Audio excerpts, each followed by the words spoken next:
අපි බලමුද මේ කේක් එක හදන්නේ කොහොමද කියලා. කොහොමද ඉතින් ඔයගොල්ලන්ට මම මුලින්ම කරන්නේ fondant එකෙන් cloud cutter එකක් use කරගෙන clouds ටිකක් කපා ගන්නවා. මම උතන පෙන්නන්නේ ටිකයි. cloud 25ක් 30ක් විතර මම කපාගෙන අරන් තියාගත්තා.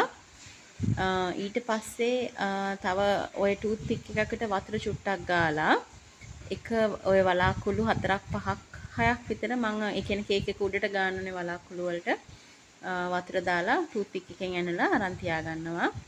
කේක් එක උඩට දාන ඒවටයි කප් කේක්ස් වලට පාවිච්චි කරන ක්ලවුඩ්ස් උයි මම එළියේ ඕපන් විදියට තිබ්බා.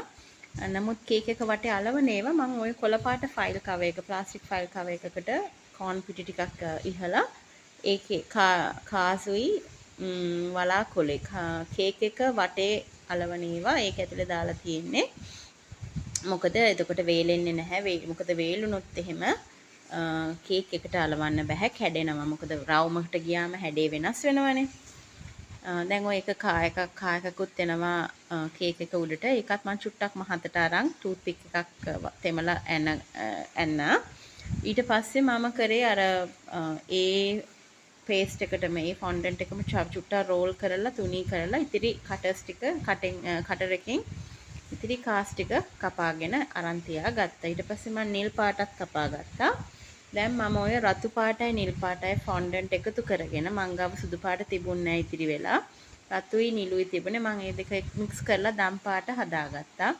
ඒකට තව දම් පාට කලරින් චුට්ටකුත් දාලා මට ඕන දම් පාට හදාගත්තා. ඊට පස්සේ ඒකිනුත් මං කාස් ටිකක් කපා ගන්නවා. කාස් ටික ඔය විදිහට කපාගෙන මං කාස් වලට වෙන මුකුත් කලර්ස් දැම්මේ නැහැ. ඔය රෝද ටික කළු පාට කලරින් කොහොමත් තික් කලර්ස් එන්නේ. චූටි පෙන්සිලකින් රෝද ටික මම පේන්ට් කරගත්තා. ඔය වගේ ලොකු පියනක් උඩින් මං කෝන් පිටි ඉහලා ඒක උඩින් තමයි ඔය ටොපර්ස් ටික ඔය ගොඩක් ටොපර්ස් කපාගෙන තියෙන්නේ මං කප් කේක්ස් වලට කේක් එකට ගැලපෙන්න. ওই විදිහට තමයි මේ ටික අරන් තියාගත්තේ. ඊට පස්සේ මම අකුරු ටිකත් ওই විදිහට කපලා අරන් තියාගත්තා. දැන් මම ඔය අඟල් 6 කේක් 33ක බේක් කරගත්තු කිලෝ එකේ කේක් එකක් තමයි ඔය හදන්නේ රිබන් කේක් එකක්. ඉතින් මම සෑන්ඩ්විච් කරලා ඊට පස්සේ ක්‍රම්ප් කොට් කරන ඔයගොල්ලෝ දන්නවා මම කරන විදිය. මම ඉස්සෙල්ලා බටර් අයිසින් වලින් සෑන්ඩ්විච් කරලා මම කැරමල් හරි මොනවා හරි දානවනේ. ඉතින් කේක් එක තව රස වෙන්න. ඊට පස්සේ ඔක ක්‍රම්ප් කොට් කරලා විනාඩි 10ක් 15ක් ෆ්‍රිජ් එකේ තියලා ඊට පස්සේ තමයි මම ෆයිනල් කෝට් එක ඇප්ලයි කරලා ඩෙකොරේෂන්ස් කරන්නේ. ඉතින් කස්ටමර් එවපු කේක් එකත් ෆොටෝ එකක් තියෙනවා මම print out එකක් අරන් පොඩි වෙනස්කම් එකක් කරන්න තියෙනවා. ඒ විදිහටම තමයි ඉතින් පොඩ්ඩක් අර ටිකක් ඊට වඩා ටිකක් සිම්පල් විදිහට කස්ටමර් ඉල්ලපු විදිහට මම කස්ටමයිස් කරලා දුන්නා කේක් එක. ඉතින්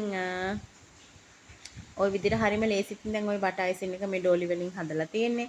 එකට 2.5 අනුපාතය වගේ තමයි මම අරන් තියෙන්නේ. මම ඕකට 1:3 අනුපාතයවත් අරන් නැහැ. ගොඩක් අය කියනවා දිය වෙනවා කියලා. ඉතින් මම ওই ෆ්‍රිජ් එකකින් එළියට ගත්ත ගමන් බීට් කරලා හදාගත්තු අයිසින් එක. සහ මේක මම පාන්දර කරන්නේ දවාල එකක් නෙමෙයි. මේ පාන්දර දෙකට නැගිටලා කරන්නේ. ඊට පස්සේ මම මේ ඇක්වා ග්‍රීන් එකකින් පොඩි ප්‍රමාණයක් ඩ්‍රොප්ස් කීපයක් අයිසින් එකට දාලා ඔය ලා පාට හදාගත්තා.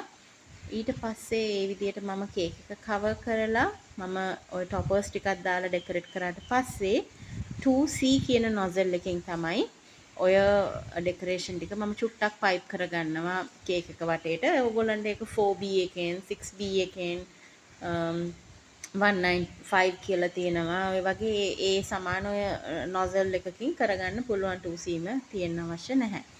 සහ මේකේ උඩ කේක් එකේ උඩ ලොකුවට පිළිවෙල කරන්න අවශ්‍ය නැහැ ඩිසයින් එක අනුව. ඉතින් ඒ අනුව ඕක තමයි ඩිසයින් එක. ඉතින් ඒකට සමාන ලගින් යන එකක් මම කරා කියලා මම හිතනවා. ඉතින් කස්ටමර් ගොඩක් සැටිස්ෆයිඩ් එකත් එක්ක. ඉතින් ওই විදිහට තමයි මම ওই කේක් එක හැදුවේ. ওই විදිහට දැක්කනේ මම අර ෆයිල් එකේ තියලා තිබ්බ ටික තමයි දැන් කේක් එක වටේට අලවන්නේ.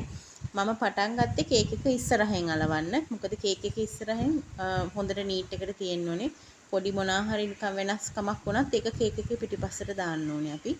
ඊට පස්සේ මම එඩිබල් පර්ල්ස් වලින් ඩෙකොරේට් කරා. ඊට පස්සේ චූටි පර්ල්ස් ටිකක් මම කේක් එකට විසික් කරනවා. ඉහිනව බලන්නකෝ ඔයගොල්ලෝ. එතකොට ඒක අන්ඊවන් විදියට කේක් එකට වැටෙනවා. ඉතින් ওই විදියට තමයි මම මේ කේක් එක හැදුවේ.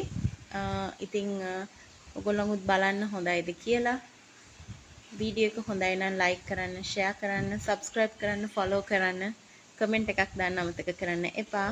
ගිහිල්ලා එන්නම් මම. හැමෝටම ශලෝම්. සුබ දවසක්.